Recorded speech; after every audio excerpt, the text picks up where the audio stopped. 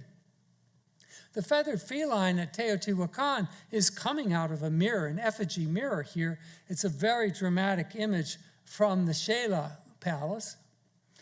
On the back of this feathered feline is another mirror, a feathered mirror, and coming out of that is the storm god called 𝗂𝘂𝗂𝗂𝗂 by the Aztecs. This is lightning coming out of the clouds, which are the rain serpent.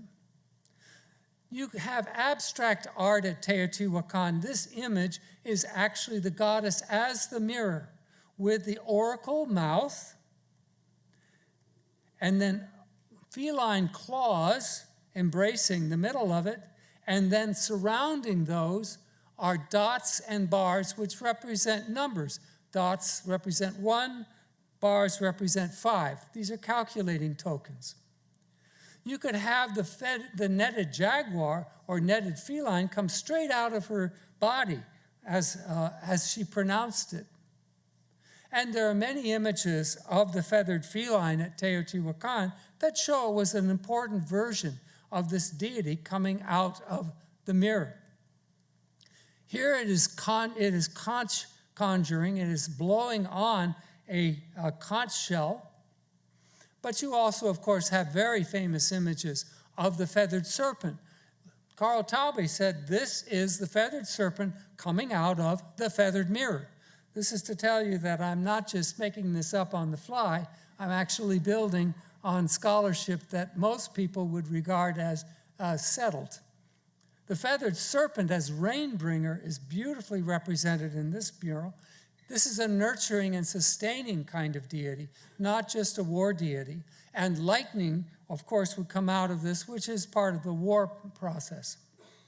Again, Sarah Van Os is studying the feathered butterfly, and we found an image of the butterfly at the base of a 5th century monument. We don't have the rest of it, but Juan Carlos Perez found this, and in the mouth of the feathered butterfly is a mirror, and the mirror is the name 𝗪𝗪𝘀, which means striker, and that is the name of an important Teotihuacano who showed up in the 4th century in the Maya world, in my view, but he certainly orchestrated a great hegemony in the Maya world in the 4th and 5th centuries.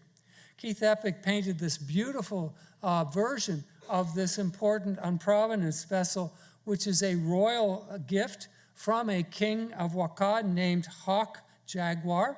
And 𝗂𝘂𝗲𝗂𝗂𝗂 lived around 600 CE, and he was actually a Khnule vassal.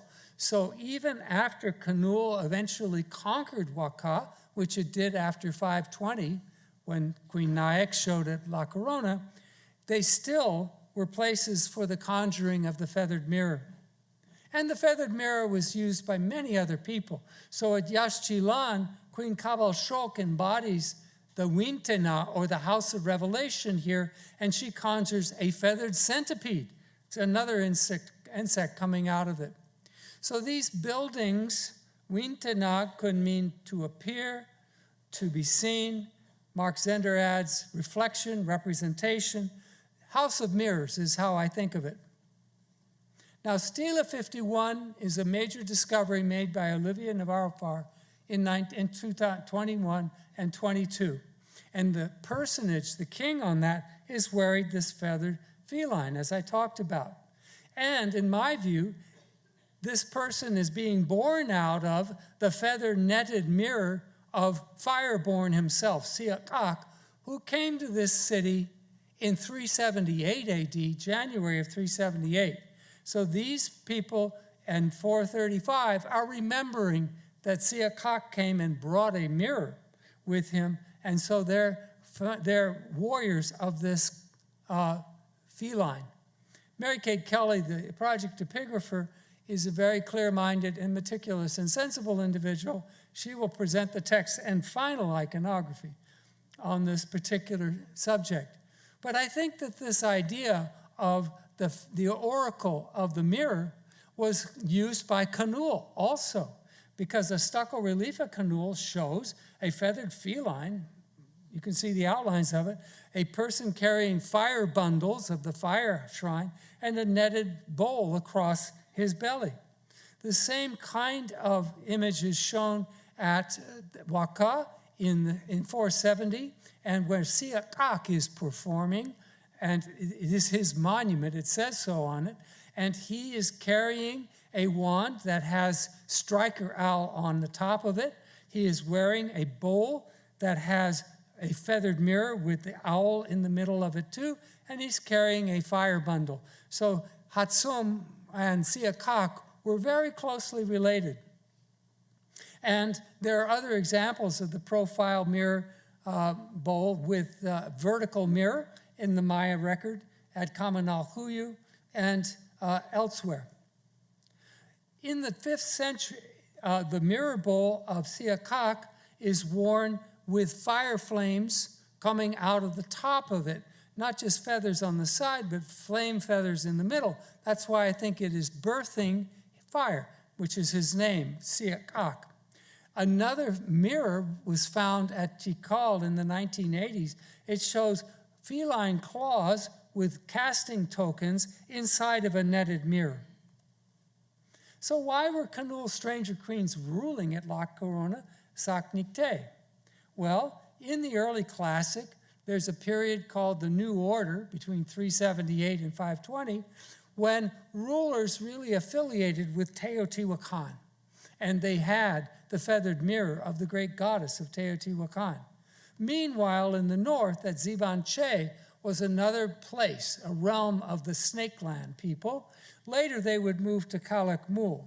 But for some reason that is still debated, the rulers of Kanul decided to take on the rulers of the south. So they pushed south, particularly in the 6th century, to La Corona with Lady's house, first star, and to Naranjo, where they installed a king. The Kanul kings of 𝗂𝘂𝗪𝗂𝗂 were contesting for power then in the south with people at 𝗪𝗪𝗀𝗀𝗀, 𝗪𝗂𝘀𝗀𝗃𝗀, and 𝗪𝗀𝗀𝗃𝗀, other cities of what is called the New Order. 𝗠𝘂𝘀𝗲𝗄𝗃 was the father of 𝗂𝗂𝗃. He certainly established the Western Royal Road, a staging area to go south to 𝗪𝗂, to try to conquer it.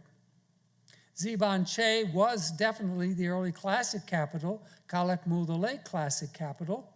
The northern Petén, an area into Mexico, was definitely the Kanul heartland, and the south was an area associated with the new order of Teotihuacan.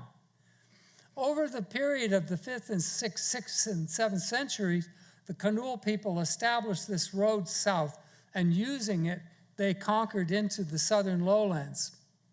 La Corona then was a really important place as a strategic staging area. The monuments we have from it are mostly gathered together in the very late period, after 750, 800 AD, and put in front of this building over on the side, where fortunately Marcello Canuto and Tomás Barrientos and their colleagues found them. They found King 𝗂𝘂𝗪𝗀𝗀 the Great, father of 𝗂𝗂𝗪𝗀, conversing with one of his local kings at 𝗪𝗂𝘂𝗃𝗃. They also found what was left of what I take to be an effigy pillow, which is panel 6. The snake princesses at this site then ruled over 200 years, one in the middle, one in 520, and one in 721. And they ruled principally during the 7th century. So the queens of the 7th century were the queens during the period when Kanul actually conquered the Maya world in the south. And this is the final one, 𝗪𝗂𝘂𝗃 𝗂𝘂𝗃. She's the one who commissioned this monument. How and when did the word get established? Well, in the earlier period, the Tikal alliance of the feathered mirror gods ruled in the south, and they had an east-west road. The center of 𝗪𝗪𝗀𝗀𝗃 was home of the mirror oracles. Stela 15 at 𝗪𝗂𝗃 gives the history of 𝗖𝗂𝗃, fireborn, coming to 𝗪𝗂𝗃 in January 378. Fragments of this shattered and defaced and scattered monument were gathered again in the late period and made an altar. We can still read much of the monument. It says it was dedicated in 416. He arrived, which means he established something important. The 𝗂𝘂𝗪𝗀𝗃, the supreme warrior 𝗖𝗂𝗃, on 9th of January 378. The date is very, very foregrounded because it's important to the people who raised this monument, which is over 4 meters. With the mirror, I would say, of the Wintena. That's my hypothesis, but Mary Kate Kelly thinks I'm probably right. The local king was his vassal. 7 days after he did this act at 𝗪𝗂𝗃, he conquered Tikal in a very famous action called the 𝗪𝗪𝗀𝗃 event, and he killed the local king, and he put the son of Hatsum, the great striker, he put his son on the throne.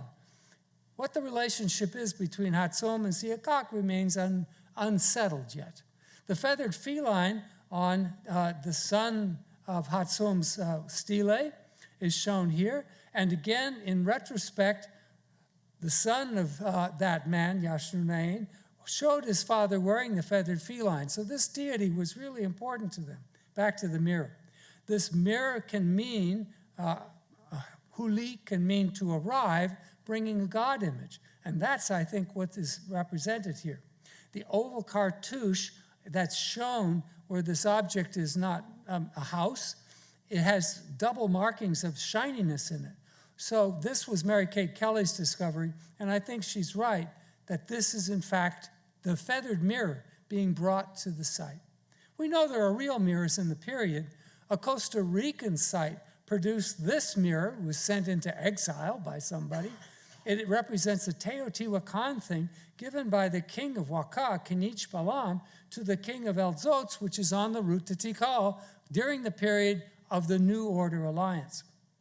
This monument, raised in 470, still during the New Order Alliance, depicts 𝗖𝗂𝘂𝗲𝗂𝗁 posthumously. Clearly the guy was very important to them. 𝗖𝗂𝘂𝗲's carrying the fire bundle, the spear thrower wand owl of his friend 𝗪𝗀𝘀, and the stela it shows 𝗪𝗀𝘀's mirror on his chest. The New Order Alliance failed around 508 to 520 because we know captives were taken from Tikal and the king died in 508 out in the field, in battle. 𝗪𝗪𝗪𝗀𝗀, I'm sure, was conquered in this period between 520 and 540. I think in 524, this king, 𝗪𝗂𝗀𝗁, was already married to this queen, who was a stranger queen coming down from the north. And he was a mirror conjurer, but she also was a great conjurer, and she was a Kanul queen. So I think this is when 𝗂𝗂 became allied to Kanul, which is why all the stelae are broken. People got mad at him. These monuments are scattered on this plaza, and they all talk about the 𝗓𝗀𝗏.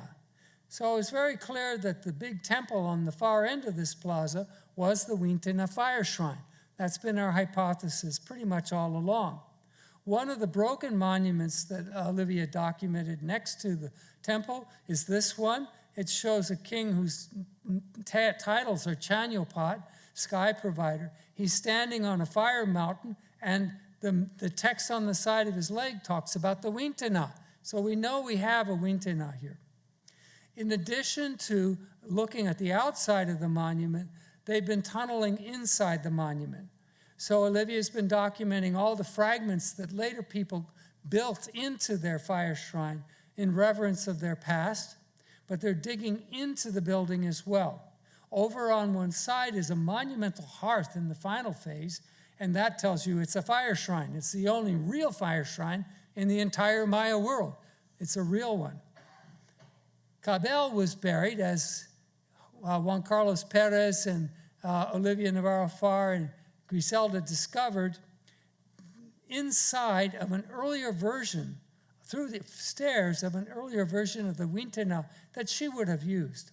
So that earlier version is there, and her tomb's cut right through the stairs. In front of that earlier building, buried inside of the final building by King Kenichbalam II, is a set stele. The set stele is of an anonymous king who is celebrating in 435. This monument was discovered by Olivia and her colleagues. It took 2 seasons to discover and to uncover, which left me absolutely on tenterhooks for a very long time, trying to make sense of it. I could tell that there was some Teotihuacan regalia on the person, but the construction fill around it was so awful, it took a very long time to build a safe chamber around it.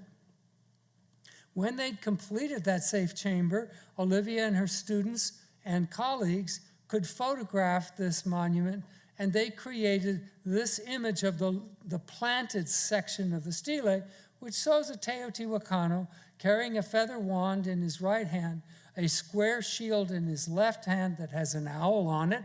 There we are, 𝗪𝗀𝘀 again. He's wearing the netted fire bowl across his chest that named 𝗖𝗂𝘂𝗃. I originally thought he was 𝗖𝗂𝘂𝗃. He's not 𝗖𝗂𝘂𝘃. As they discovered, as they continued excavating, the back of the monument, bolstering it, was this piece of monument. I thought it was an altar, but it's not. It had hieroglyphics on the side, so it had to be a piece of stele. Could this have been the top of the stele?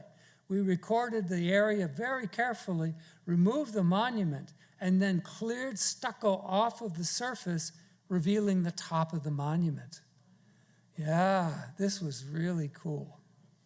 I got to go down and look at this in April of last year and stay on the site in a tent that Olivia put up for me and Juan Carlos put up for me, and they fed me delicious barbecue and red wine, and I got to hear the jaguars singing to each other.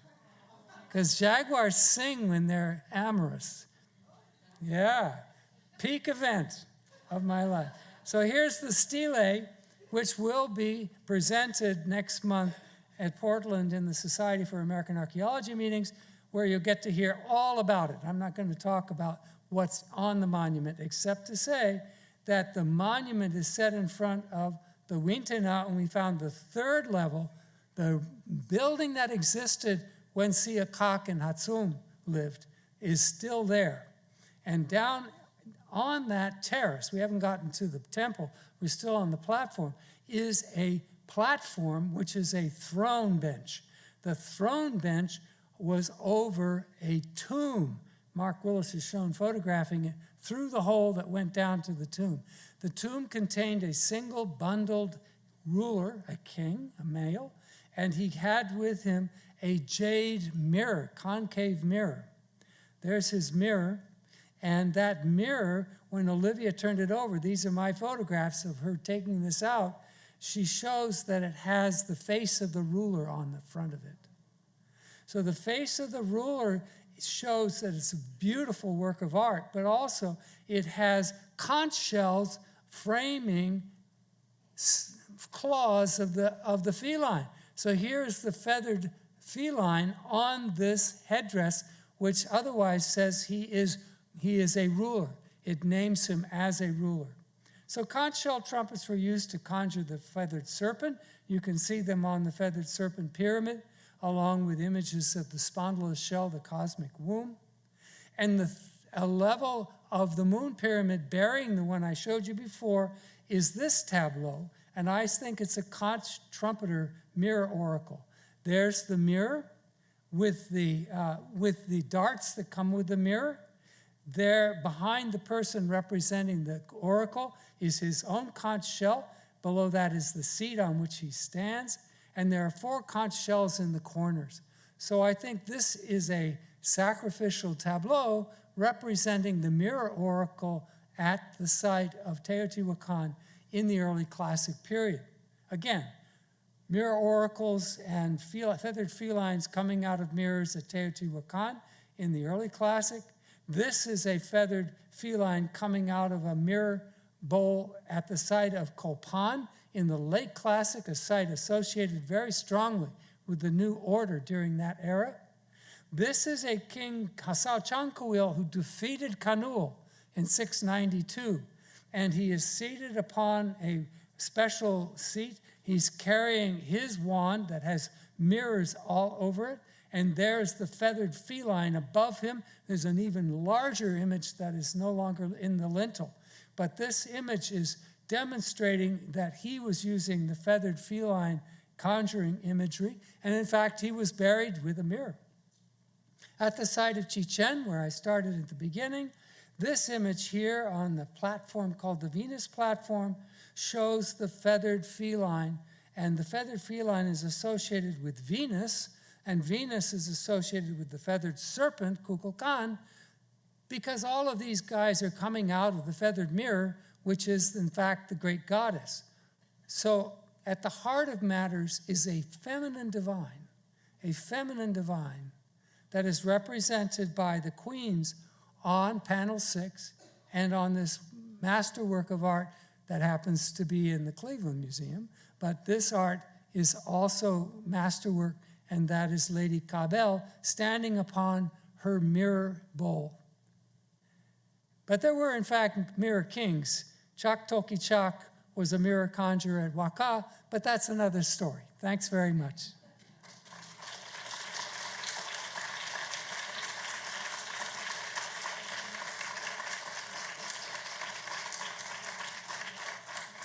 Miracle of miracles, I did it, in fact, exactly on time.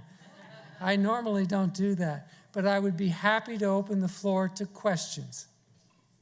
If you have a question, I will come around with the mic. Just please raise your hand.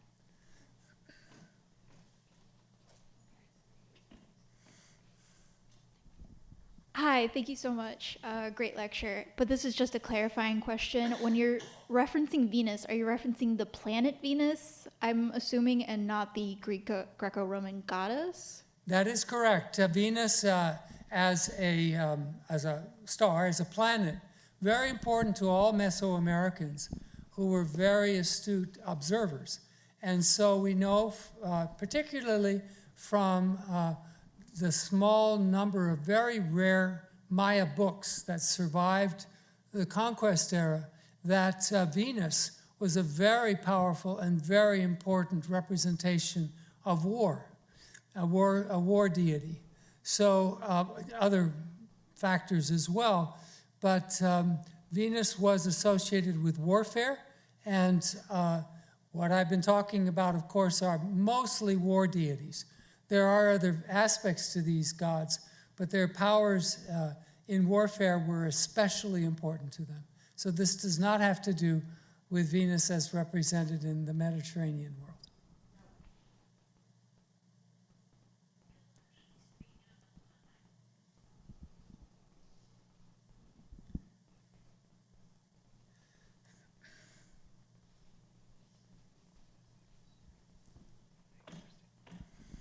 That's great, David.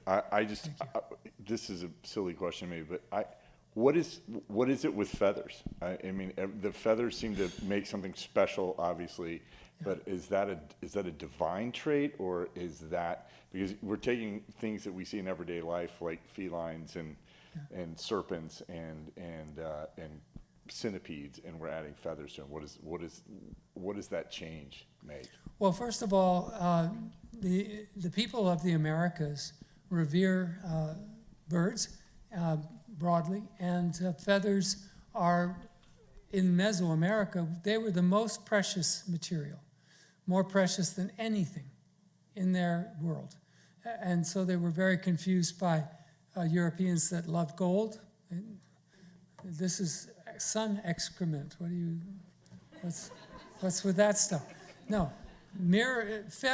Feather workers were the most esteemed craftspeople in the 𝗂𝘂𝗲𝗂𝗁 communities of Highland Mexico, the Aztec communities.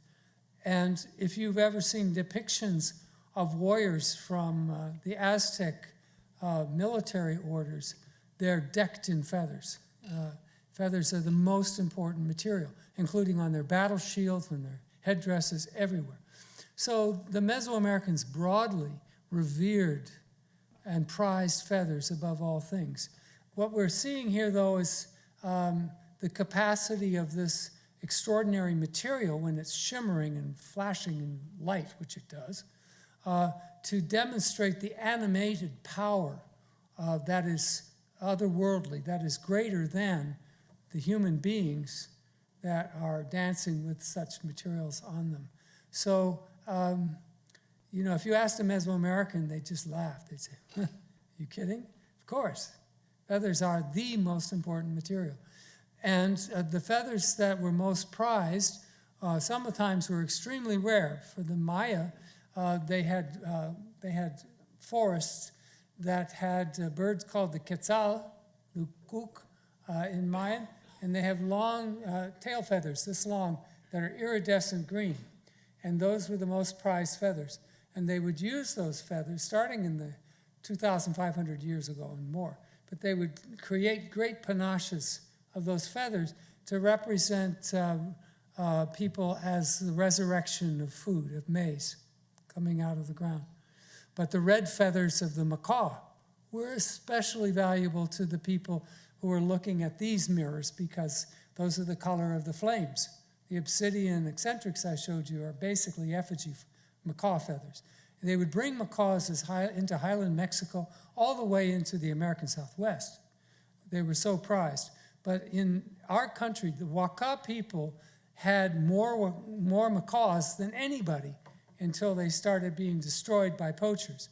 When Ian Graham first went and studied 𝗪𝗂𝘀𝗂𝗂𝗏 in the 1970s, he and Peter Matthews, his supporter and companion in that, they couldn't sleep at night because of the chatter of the macaws. The macaws nearly went extinct, but because of our research project not letting go of that area standing ground with the local authorities, standing ground with Conservation International. Conservation International and wildlife specialists, veterinarians, have brought back the macaw populations. So you can hear macaws again at 𝗂𝘂𝗲𝗂, which you couldn't. Yeah. I had a question actually about Yes. mirrors. Yes. So the things that you were showing didn't especially have the reflective quality I would associate with a mirror. Have they lost that quality, or did it only require a certain amount of reflectivity to be kind of a marvelous object? That's a very good question. The mosaic mirrors are principally made out of iron pyrite. We say iron ore to cover a lot of other things, but my iron pyrite, fool's gold, would be cut and sawn and polished into mosaic tesserae. And then they would create these mirrors backed usually on slate, sometimes on other materials, but usually slate. So when you saw the mirror fresh, and there are a few, I just didn't show them, there are a few, they're mirror surfaces. But it's important to know that because of the way they're built with mosaic, you don't see a singular image. You see all these images. It's a kaleidoscopic image, which is really interesting. So looking into mirrors, there were polished mirrors of obsidian that the Aztecs had, for example, and some of those mirrors ended up in John Dee's possession. John Dee was a scientist, but he was also a magician and an alchemist, straight out of Hogwarts. And he worked for Queen Elizabeth I. And he had a set of these obsidian mirrors. And they're still in collections in Europe and the United States. I was looking at mirrors of this kind that were from the royal collections in France, in the Museum of Minerals there still. So those mirrors are screening mirrors. You look into them and you see things. The god of rulership in the Aztec world, a four-quartered god, 4 colors, was 𝗪𝗪𝗪𝗪, the smoke in the mirror, which is what you see in the mirror. And 𝗪𝗪𝗪𝗪 was allied with and contesting with 𝗪𝗪𝗪𝗀𝗪𝗪, the feathered serpent. So here you have this guy whose name is Mirror, and here you have this guy whose name is Feathered Serpent. Sound familiar? You heard this before, right? So in my view, actually, this notion of the mirror as the screening instrument is profoundly ancient. It goes back to the beginning of complex society in Mesoamerica. Some of them were made out of convex surface jades. They call them spoons or clamshells. Those are not spoons or clamshells.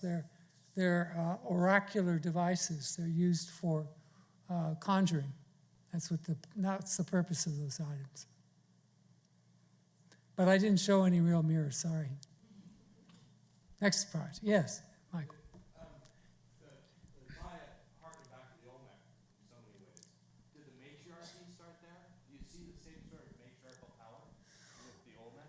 Well, you've seen what I say is going on, so that when you get to this person here, let's see if I can get to her.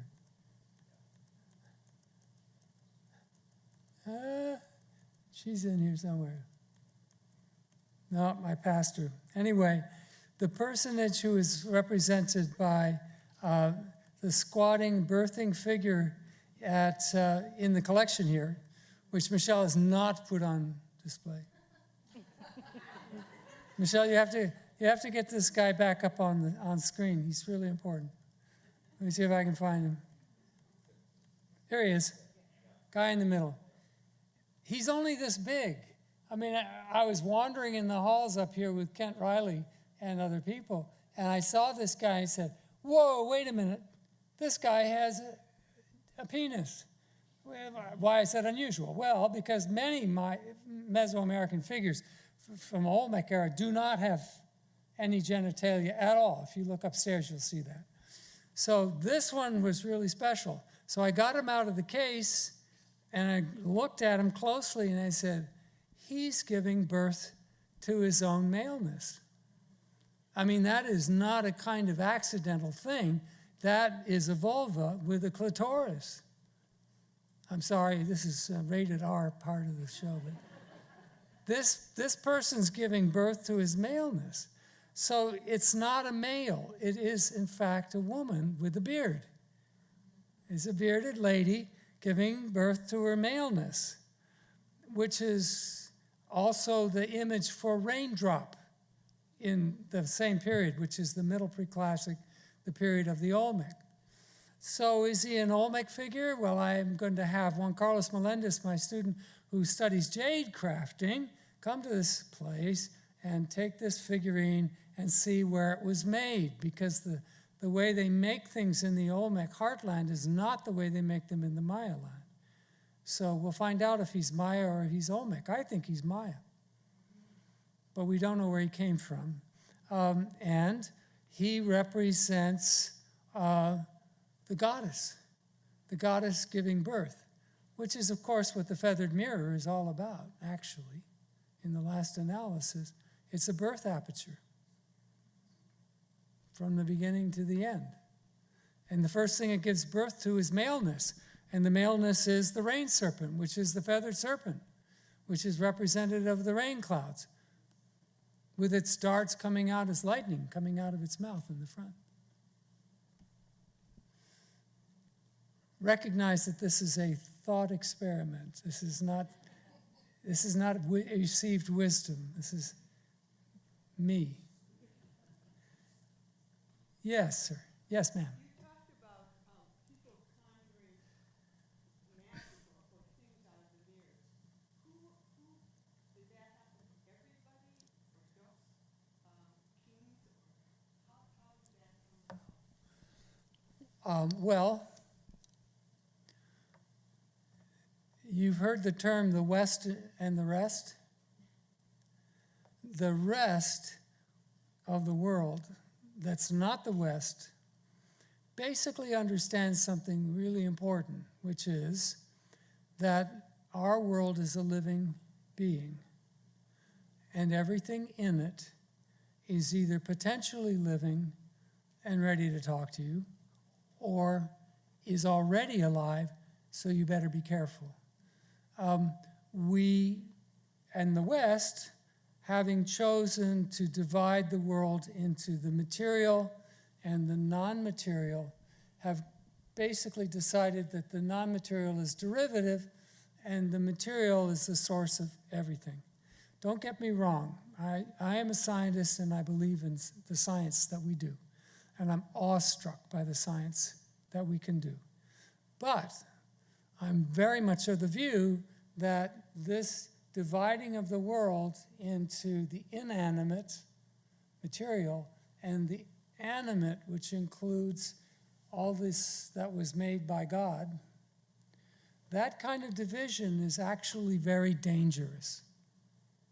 Because if we choose to operate on that principle going forward, we are going to drive ourselves to extinction in the not too distant future.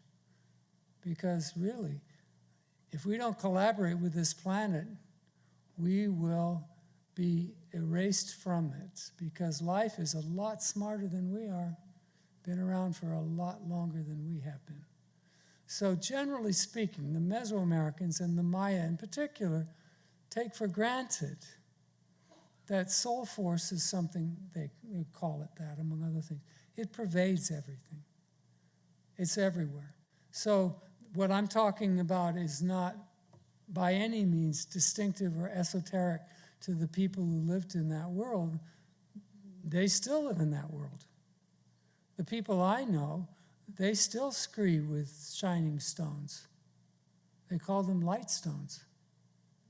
They still scree with mirrors right now. And they don't think there's anything peculiar about it or that it is somehow out of whack with how the world works. They think that is how the world works. So my own view is it's time for us in the West to get with the rest, get with the program, and start making sense of this place from the, in this part of the world where we live right now, we call this indigeneity, or indigenous knowledge.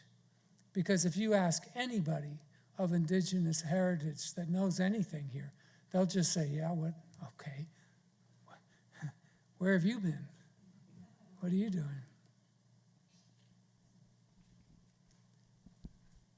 To you. Yeah.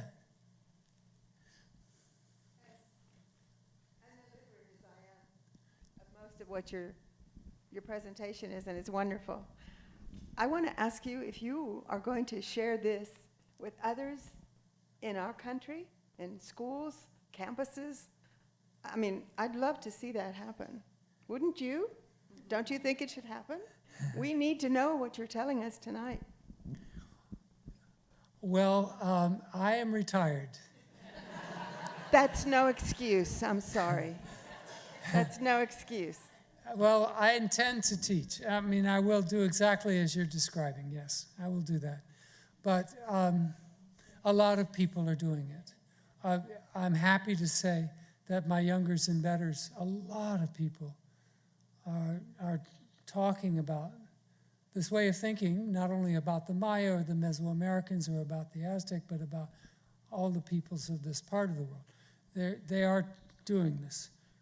And in some places in my country, people have started schools in Guatemala and Mexico for indigenous people, Maya people. And in those schools, they learn everything they need to know to get to university and to be professionals and to better their lives in that way. But they also learn about their own realities as being just fine and very much like how their ancestors thought about things as well. So this is, it's slow, but it's happening in all of the countries in which you find Maya ruins. Archaeologists are dedicating themselves to this more and more. They call it community archaeology.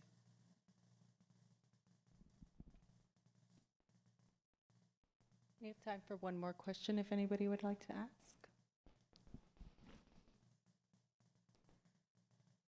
Well, thank you so much to Dr. Thank David you all Freidel. for coming. Appreciate it.